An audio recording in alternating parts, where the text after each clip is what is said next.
Well, hello there. How is everyone? I hope you are all well on this wicked Wednesday. That's it, baby. It's Wednesday. It's wicked. The midweek hump.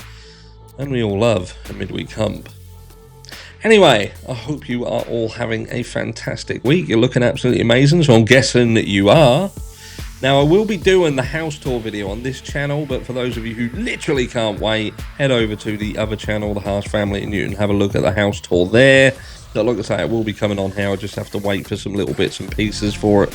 But in this video, oh, and by the way, subscribe if you're not subscribed and like the video if you haven't done already. I know some of you literally like it before you've even watched it. True fans. If you haven't done that, I get it, but it's free. It's free and it's nice. Who knows? Karma might come around and give you something. Do the lottery this weekend.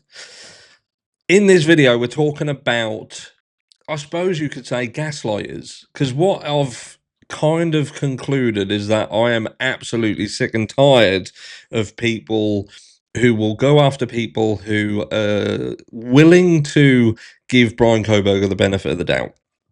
And look, I consistently say the guy might have done it. He could have done it. He might have been involved in it. Who knows? Multiple perpetrator crime, which is what it's looked like from the beginning. We've had an ex-military guy who suffers from PTSD on the peripheral of the crime, who was executed by cops.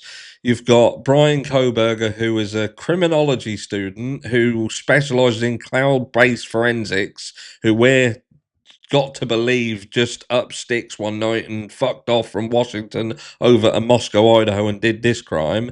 They don't want to show you any real evidence of him doing it, but people who believe that he's done it are very quick to try and push what is out there as if it's factual evidence that proves beyond a reasonable doubt that he did it, while ignoring an abundance of fucking issues. But we want to start here. And this is a video from Heather Fitzgerald. I'm going to show you a proportion of that video. It's only a short video, but I'm only going to show you a segment of it. We're going to have a look at the actual news report that came out right at the beginning, just to refresh our minds about Bryan Kohberger and what happened right at the beginning. But it's insane to me. It's absolutely insane. And we're also going to look at the fact and ask the question, why is Steve Gonsalves pushing so hard that Bryan Kohberger is guilty of this crime, seemingly to the point where he's having to forcibly convince his family of the situation, who it sounds, and I could be getting this completely wrong, I'm just going by what he said in the Drunk Turkey Show interview and trying to fathom out what he meant by it. Because from what he said, it seems like there's people in his family who very likely have the same thoughts and feelings as us. Because when you listen to what he's willing to say, it's very clear that he is still pushing falsities and twisting little things to push what he is trying to tell you, and that is that Bryan Kohberger is fucked. If he's so fucked, then why does it take people to resort to twisting things and making false statements to bolster that? But anyway, let's have a look at this Heather Fitzgerald video together. Great video again, Heather. Let's go. The thing about bridges is that every one of them is an invitation to people on the other side to come over and play. Some of those people might... Who do you think gets the biggest Gaslighter award? Come on. Who gets it? Who gets it? There'll be people in the comments saying that I am. hate you. Some might just be simple or scared or naive. Some are enemies or trolls or federal agents who are best left under the bridge. That here, this is what we're going to have a look at in a second. I've got that here. We will have a look through that, just for those of you who come in late as well. But and perhaps weren't with the case right at the very beginning. It's an interesting read when you factor in what we know now. Those are the ones. Yeah. And he has a white car, and he's out there, and for some reason he doesn't have an alibi. That's the part that gets me, is these Kohbergers that are just brain dead. Like, brain dead. I am brain dead. I am a Kohberger, and I am brain dead. He's got a white car, mate. He's got a white car. He's got a white car. doesn't match what they are initially looking at, what the FBI requested to put a bolo out on. Don't match that one, but it's white. He doesn't have an alibi. You know how many times Anne has begged him to give her an alibi? Let's pause this for a second so you can read it. Look. Kohberger arrived in Pennsylvania in mid-December. Labar said his father flew to Washington to make the drive back with his son in what Labar said was a planned trip. It was planned, and it was planned to start before the start of the school year. Father and son left Pullman sometime between December 13th and December 16th in an effort to beat the incoming snowstorm. Bryan isn't denying he was in Pullman through mid-December. Labar said he also said he assumes law enforcement has his GPS data available through his mobile phone. He won't give it because he doesn't have one, and he's never going to have one. The dude did it. It's that simple. And the issue is, again, here, he doesn't have an alibi. He's not going to give it. The issue here is that how can you give an alibi if you're on your own and you're out driving? The only thing that can be your alibi is phone data, time advance reports, phone data. And he won't get, he can't give that because he doesn't have it. He doesn't have access to it, does he? The prosecution has access to it, and it's that what they're withholding. They put out all of these warrants for information. They've scrapped their original PCA to say that's irrelevant because in one breath in the PCA they're saying he was there. Then later on they're saying, well, they didn't specifically say he was there. It's just a fucking mess, man. And thank God we have a law that basically makes somebody come out and say, hey, if you plan on saying you were somewhere else, then you need to like give the defense. That's the issue, isn't it? That's it. They know, thank God, that Idaho has a law that fucks anybody who's accused of a crime, and when that crime transpired, they are on their own. God help any of you, and this is why you should really pay attention here, because this is putting people at risk, anybody at risk who is on their own, when in actuality, and we've covered this before, not one single person around this crime, on the night of this crime, on the peripheral of this crime, has an alibi that would legally satisfy the Idaho law with respect of the alibi. Let that sink in. And let's not forget, right at the beginning of this, the Gonsalves family themselves, Steve himself, had stated that there was people around this crime that were let off too soon. They were disregarded too soon. I've literally just said to you as well recently that there was a conversation just a few days ago between an individual with Christy Gonsalves, where Christy Gonsalves is stating that they believe that somebody else was involved in this crime. Someone else, multiple perpetrator crime. And I was also told, I can't verify it, A.R. Hayes may be able to verify it, but someone had said that A.R. Hayes had referenced the fact that when this was discussed, multiple perpetrator crime in court, that there was a tangible, visible effect on Christy Gonsalves when that was stated. And we've also got a scenario where Steve Gonsalves, by his own words, in that interview, are basically saying he is having to tell his family consistently that there is somebody who's been arrested, who is going through the process of this crime. And I'm thinking to myself, so what are you doing? What are they questioning? Are they raising the same issues that we are? And you're pressuring them into listening to your version of Bryan Kohberger is guilty of this crime, which is a complete 180 from where you were. And when you listen to what you're saying, you're just regurgitating what we know, but you're twisting it like the anti-burgers do, while simultaneously calling us fucking idiots who are looking at the evidence and thinking, hold on a second, something just ain't right here. Chance to verify that. Because what if you say you're with XYZ person? Well, they need to go interview that person and verify it. Yeah. You know, Thompson's brought it up multiple times. You can't hide your evidence and then drop it the very last minute and then say, haha, you didn't get to go find out that this isn't true. This person doesn't live in the state anymore. They're over in another country. You know, you can't just drop this. So He doesn't have an alibi, people. I mean, what? Come on. Who's out at 250? You know what's going to be said here, don't you? You literally know. I know you know already what he's now going to say. And this is my fucking point, which drives me absolutely insane. And it is with respect of when the guilters will use this as a bullet in their arsenal, if you like. Turns their phone off, looking around on stars when it was foggy and it was icy and it starts to snow.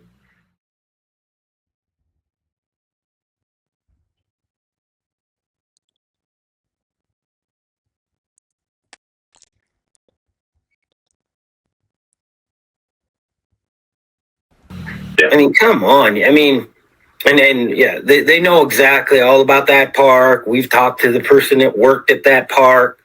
Yeah, there's cameras at that park. We'll see. And like I said, ain't got no freaking star apps that, like, you can point your camera up there and record them and it'll tell you exactly, identify those stars. This guy's done, man. He's done. He's completely done in so many ways that it's just frustrating that there's even channels that can play these people. But I notice they're getting less and less. Hitler has cleared things up, and that's just by exposing the truth. But there's more, and it's going to get.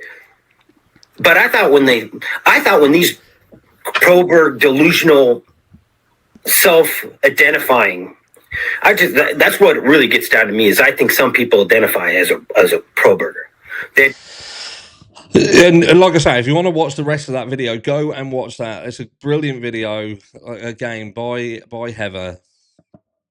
But you can just see a little bit of a segment there from what Steve Gonsalves said. Like, Steve Gonsalves is, you know, he's lost his daughter, and again, I consistently say I feel for the guy that he's lost his daughter, but that is where my kind of I lose sight of anything else beyond that, because they're saying like Hitler is clearing up all these facts and he's coming out and dropping these, but what tangible proof have we got that Bryan Kohberger did this crime?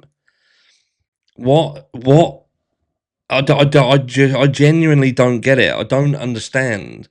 We've got a car that they're saying is a white Hyundai Elantra, but there's no definitive proof. There's no solid evidence that that's Bryan Kohberger's car. In fact, there's evidence around that would suggest that they got it wrong. Yes, they tried to change it later on, and the FBI agent, you know, expanded the search to cover a different year. But initially, that's not the case. They looked at an earlier model. That's what they were looking for. Stated that there was occupants in the car. That again feeds into this multiple perpetrator narrative. And let's just come away for a second and not look at Bryan Kohberger for a second. Let's just put that to the side, because you can argue that until the cows come home. If you're a guilter, then you ain't gonna listen to fuck all. You genuinely ain't. You ain't interested. You're not. You're just gonna get in the comments and you're gonna abuse and you're gonna call people names. You're gonna attack people. But what I want people to understand is, again, Steve Gonsalves seemingly in that interview, he makes a statement that seems to suggest that he's having to remind his family members that Bryan Kohberger did this crime. He's being accused. He hasn't got an alibi. Yada yada yada. Was simultaneously we've got information coming out that is absolutely doing a 180 and spinning on its head, where I'm thinking to myself, if this was your child, you had lost your child was killed in this fashion, and you're hearing these pieces of information come out, like as simple as Xana's door being open, not closed, and the confusion around that entire scenario with Hunter being called over, or his girlfriend being called over, him coming over, him having to open the door, and this 911 call where this is all sort of coming out as we hear it, this all live and raw, and everyone was pushing it and like, oh my God, this was happening. Can you imagine? He's having to force the door open. He's looked in there, it's calling Xana.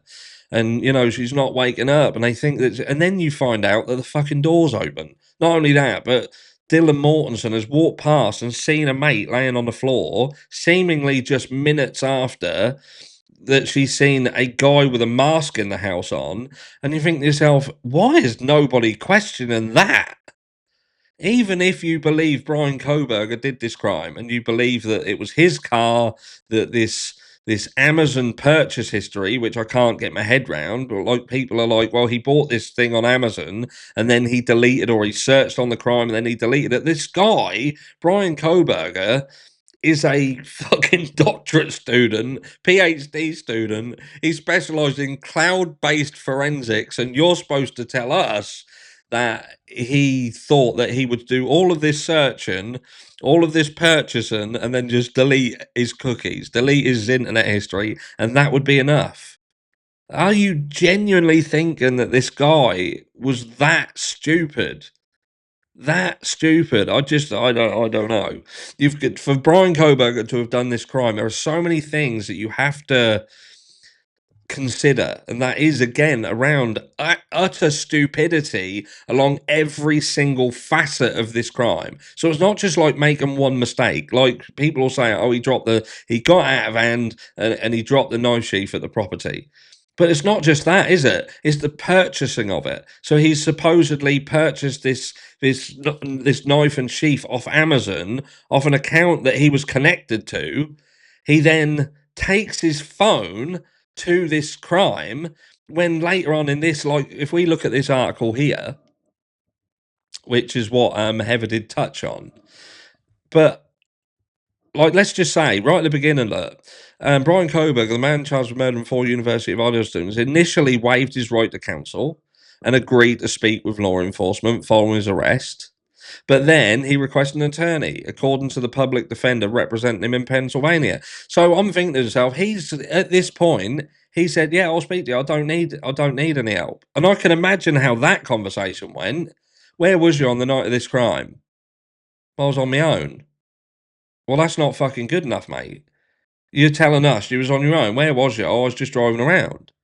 That at that point, he is the perfect person for this crime, because they know right back at the very beginning there is fuck all that he can do to prove that he didn't do this crime. And people say about let me just go further down there a minute. Like, he's calm, he's fully aware, it's obvious he's very intelligent. He already has a master's. It shouldn't shock anyone that he's intelligent. Chief Public Defender at Monroe County, who will represent Kohberger in what is expected to be a brief extradition hearing, which was very quick. Do you know what I mean? Labar told Law and Crimes Anjanette Levi, or Levy, that Kohberger spoke with law enforcement for 5 to 15 minutes at the Pennsylvania State Police Barracks following his arrest early last Friday morning. Initially, Kohberger waived his Miranda rights, but then requested an attorney. Labar said Kohberger told him that police asked his client if he understood what was going on. He responded by saying something to the effect of, "Yes, certainly, I'm aware of what's going on. I'm 10 miles away from this." You know, which that bluntness with it is indicative of his ASD. Do you know what I mean? Well, of course I do. I'm not a fucking idiot. I live 10 miles down the road. Do you know what I mean? And this here, which I'll go through this tonight. I'll go through the whole thing tonight. I'm going to go live. So again, if you're not subscribed, subscribe, hit the notification bell, turn all that on, that good stuff. And we'll go through this properly tonight, right back to the beginning. But I suppose the point here is that I don't get why Steve Gonsalves in particular, being the father of one of the victims of this crime, consistently wants to heavily push Bryan Kohberger as an individual who, by his statement, is done. He's done in every which way there is. When in actuality, there is multiple issues, like the DNA. Where do we start with the DNA? The DNA, there is no proof of what happened around the DNA. We've just got this, and they don't even want to use it. The knife sheath and what have you. It's not this process is not being used. Has been agreed to be left out. But I just don't get it. Even if it's his, you think to yourself, that in itself isn't proof that Bryan Kohberger did the crime. The bloody knife sheath, it moves around. What is scary is the fact that there is multiple DNA samples at the scene, including under the fingernails of a victim.